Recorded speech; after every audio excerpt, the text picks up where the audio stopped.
이 아침 나눌 하나님의 말씀은 에베소서 2장 1절 말씀입니다. 에베소서 2장 1절 우리 함께 말씀을 읽습니다. 그는 허물과 죄로 죽었던 너희를 살리셨도다. 아멘. 기도드리겠습니다. 하나님 감사합니다. 우리의 허물과 죄로 죽었던 비참한 영혼을 돌보시고 십자가로 구원하셔서 새 생명을 주시어서 오늘도 하나님을 예배하게 하시니 감사합니다. 우리는 그리스도 안에서 살았습니다.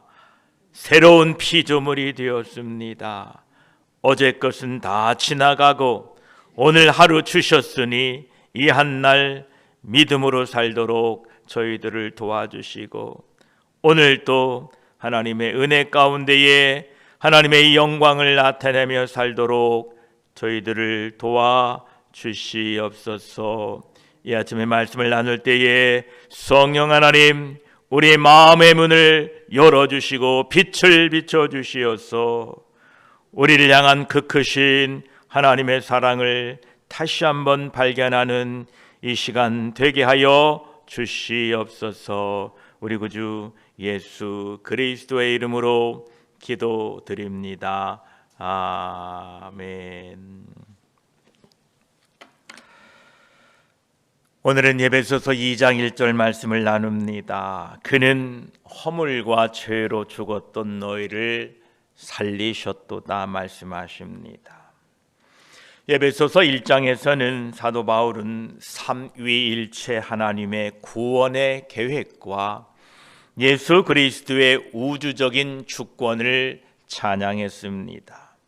2장에 들어서는 사도 바울의 초점은 하나님의 구원 역사의 대상인 인간의 상태로부터 시작합니다. 2장 1절로 3절은 구원받기 이전에 인간의 비참한 상태를 말씀하고 있고 4절로 10절까지는 하나님의 은혜로 구원받은 것을 대조적으로 설명하고 있습니다. 인간은 원래 영적 죽은 상태에 있었습니다. 그리고 하나님께서는 우리를 살리셨습니다. 이것이 오늘 2장 1절의 내용입니다. 인간은 허물로 인하여 죽었습니다.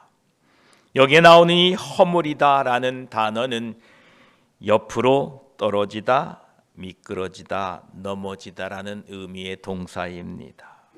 이는 올바른 길을 벗어나 잘못된 길로 갔다라는 것입니다. 즉 하나님께서 정하신 경계를 넘어서 갔다라는 것입니다. 이것이 우리의 허물입니다. 인간이 가진 허물의 특징은 의도적인 경계의 위반입니다. 하나님께서 정하신 경계와 한계가 분명히 있음을 알면서도 넘어서는 행위가 우리의 허물입니다. 초등학교 3학년 도덕 교과서에 보면 우리가 만드는 행복한 세상이라는 단원이 있습니다. 그 내용은 나눔과 배려에 대한 내용입니다. 이 단원에서는 그 아이들에게 사랑의 저금통을 만들어서 용돈 일부를 모아 어려운 사람을 돕자라는 내용입니다. 이미 우리는 그런 것들을 다 배워왔습니다. 거기에 더하여 우리는 하나님의 말씀을 늘 배워왔습니다. 내 이웃을 내 자신과 같이 사랑하라. 그러나 우리는 그것을 알면서도 그 말씀을 실천하지 못합니다. 이것이 허물 많은 우리 인간의 모습입니다. 우리의 허물은 구체적인 불순종의 행위입니다. 하나님의 명령이나 하나님의 율법을 어기고 살아갑니다. 하나님의 말씀을 지키라 이렇게 말씀하시면 하지 않아야 될 이유를 찾기에 더 분주합니다. 우리는 늘 허물로 인하여 실패와 넘어짐을 경험하게 됩니다. 우리는 참 허물 많은 사람들입니다. 이 허물로 인하여 우리는 영적으로 죽었습니다. 또한 우리는 죄로 말미암아 영적으로 죽었습니다. 우리를 죽게 한 죄의 특징은 본질을 왜곡한다는 것입니다. 하나님의 형상으로 창조된 인간의 그 본질을 벗어나게 하는 것이 죄입니다. 특별히 사탄은 하나님의 말씀의 왜곡을 통하여 사람들에게 죄를 지게 합니다.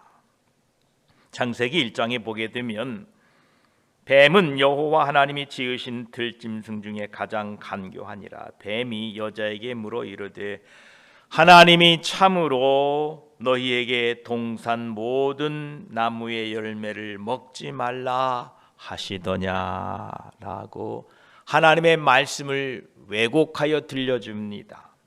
동산 모든 나무의 열매를 먹지 말라고 하더냐. 실은 이 말씀은 하나님께서 이렇게 말씀하셨습니다. 창세기 2장에 보면 16, 17절에 여호와 하나님이 그 사람에게 명하여 이르시되 동산 각종 나무의 열매는 내가 임으로 먹되 선악을 알게 하는 나무의 열매는 먹지 말라 이렇게 말씀하셨습니다. 동산 각종 나무의 열매는 먹을 수 있는데 선악을 알게 하는 나무의 열매는 먹지 말라라고 말씀하신 것이 분명한데 사탄은 하나님의 말씀을 왜곡하여 사람들에게 들려줍니다. 하나님이 정말로 동산 모든 나무의 열매를 먹지 말라고 하더냐 이렇게 왜곡시킵니다. 하나님의 말씀의 왜곡은 그 들은 사람으로 말미암아 죄에 이르게 합니다. 왜곡된 말씀을 들었던 하와는 창세기 3장 2절로 3절까지를 보면 여자가 뱀에게 말하되 동산 나무의 열매를 우리가 먹을 수 있으나 동산 중앙에 있는 나무의 열매는 하나님의 말씀에 너희는 먹지도 말고 만지지도 말라 너희가 죽을까 하노라 하셨느니라. 하나님은 그렇게 말씀하시지 않았는데 하와는 먹지도 말고 해서 더하여 만지지도 말고 너희가 죽을까 하노라 이렇게 말하고 있습니다. 이 말씀에 왜곡이 일어나는 것입니다.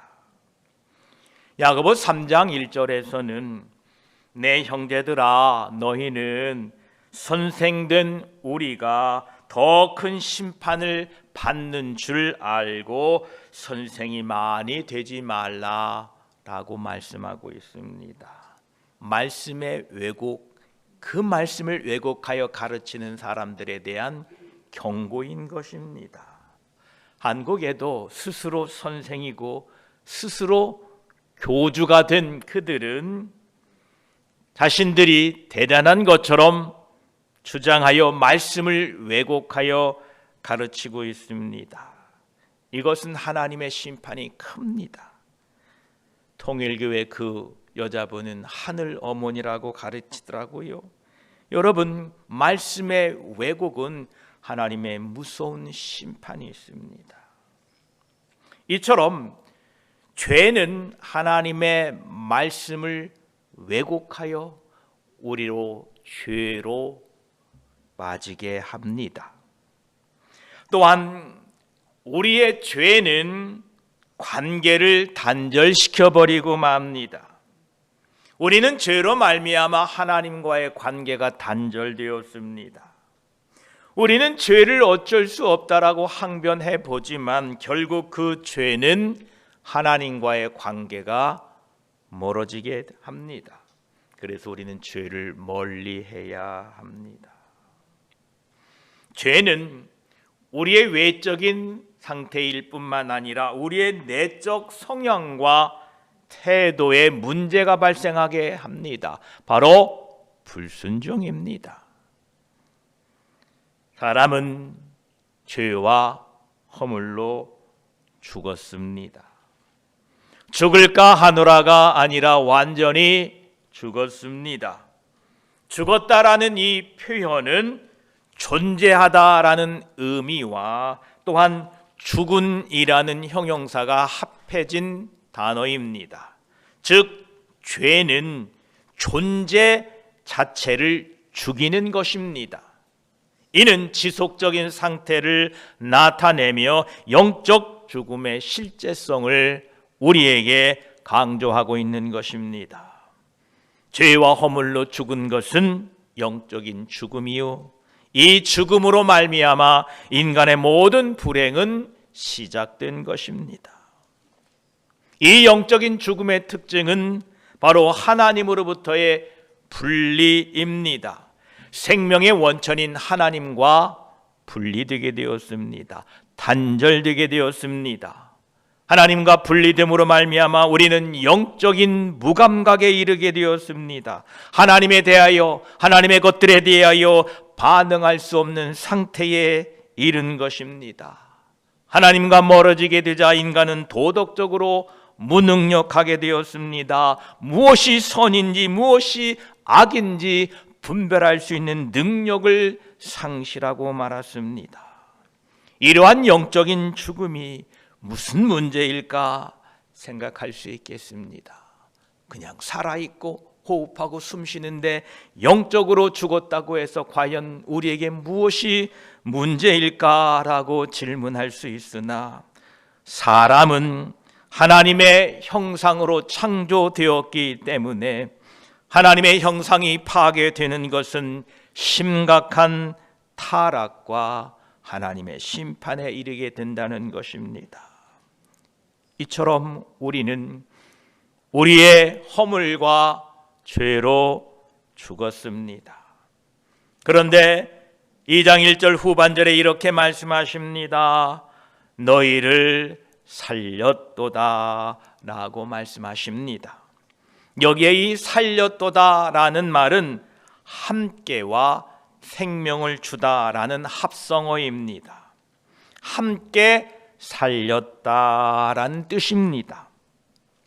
원래 이 2장 1절 원문에는 1절에 살렸다라는 말이 없습니다. 그 후편에 5절에 나오는 단어입니다.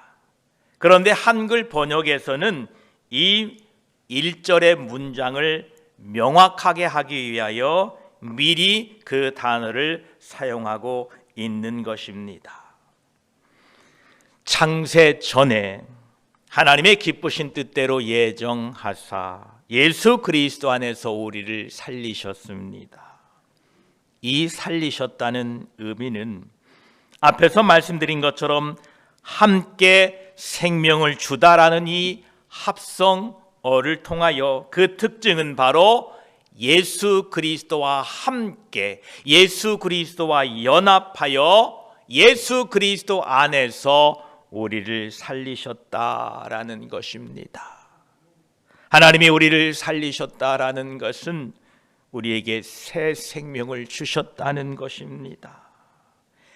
영적 죽음에서 영적 생명으로 우리를 전환시키셔서 새로운 피조물이 되게 하셨다라는 것입니다.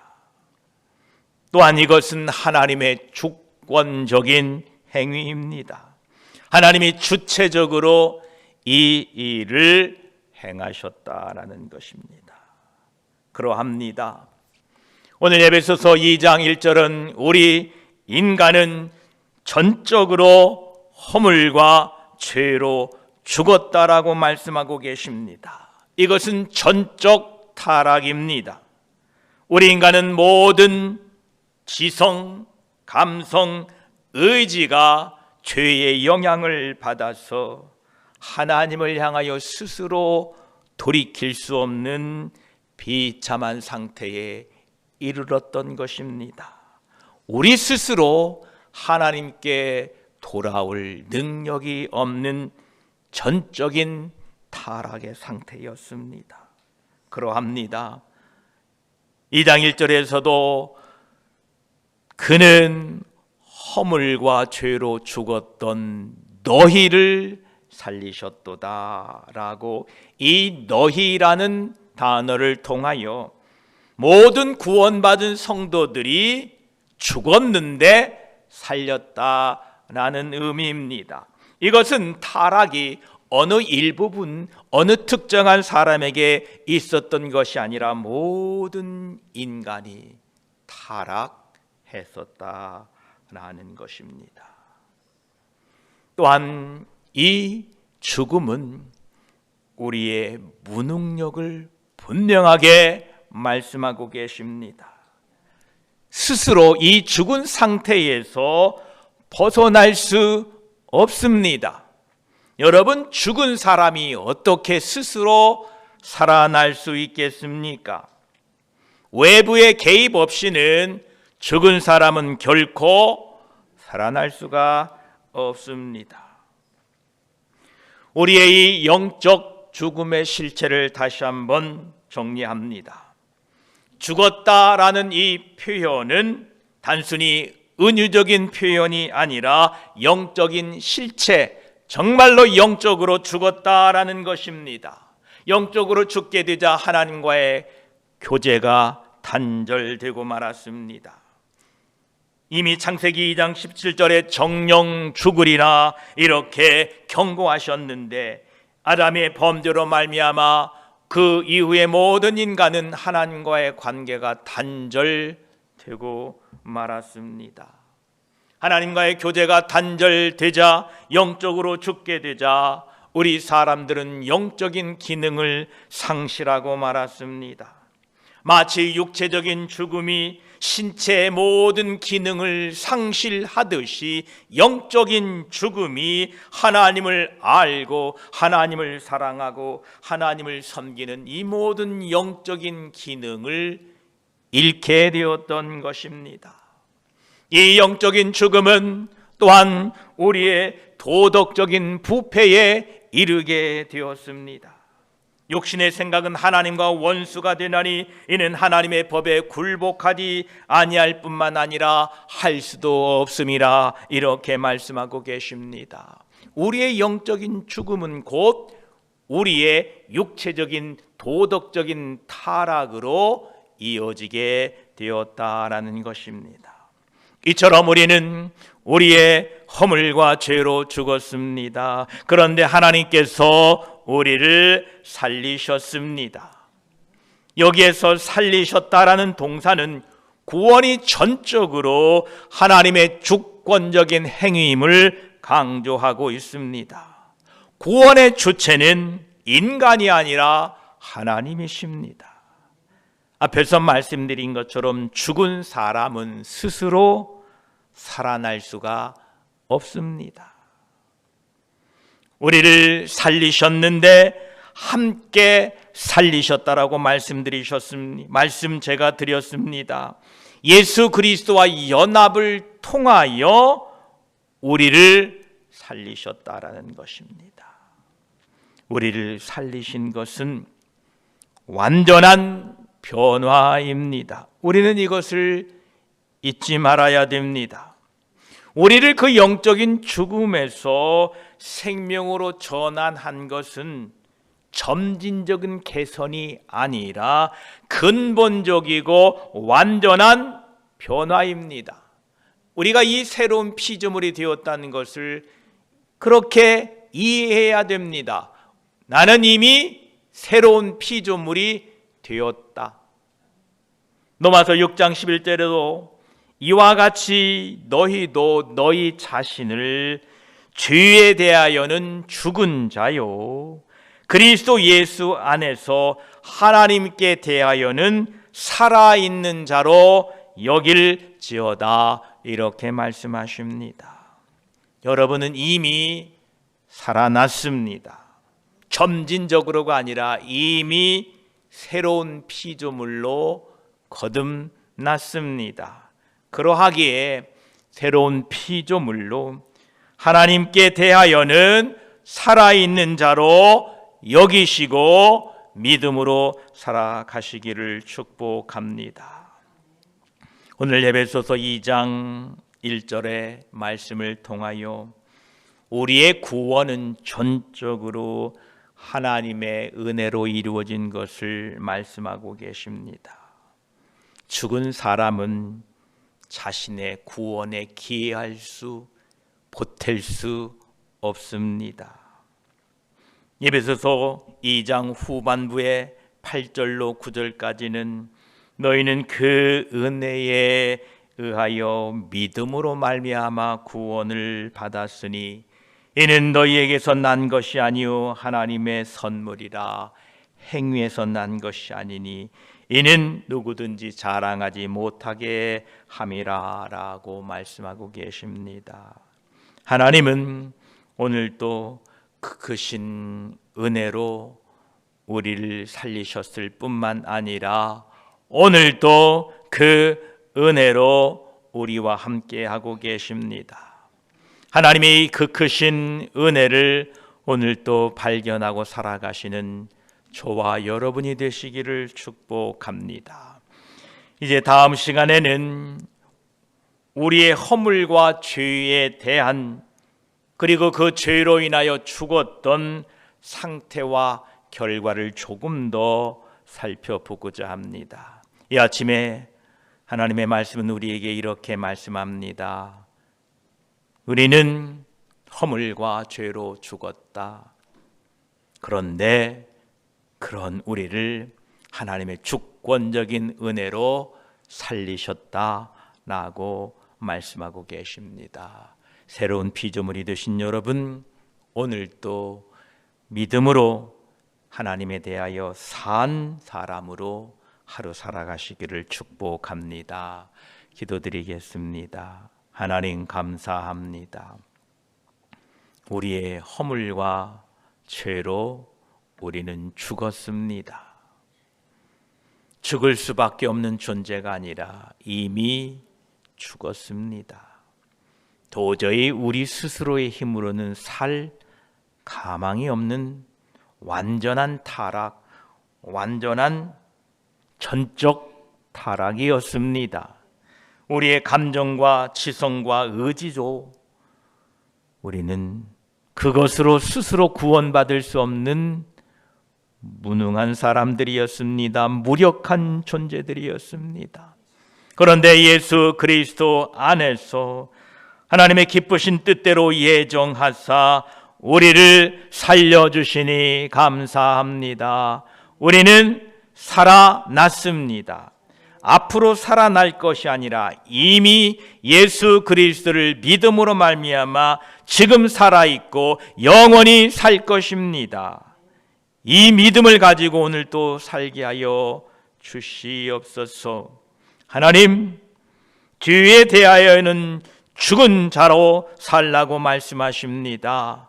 예, 그렇게 살도록 도와주실 줄 믿습니다. 예수 그리스도 안에 대하여는 하나님에 대하여는 살아있는 자로 알고 살라라고 말씀하십니다. 오늘도 하나님의 성령에 대하여 반응하는 살아있는 신앙인이 되게 하여 주시옵소서. 성령의 감동에 대하여 순종할 수 있는 그 지성과 우리의 의지와 감정으로 성령의 감동을 받아들이고 그 감동을 우리가 기꺼이 순종할 수 있는 살아있는, 정말로 살아있는 영혼을 가진 사람으로 살도록 우리를 도와주시어서 하나님의 말씀에 반응하고 하나님의 말씀에 순종하고 하나님의 말씀을 통하여 찬송과 영광을 돌리며 사는 우리들이 되게 하여 주시옵소서. 우리 구주 예수 그리스도의 이름으로 기도드립니다. 아멘.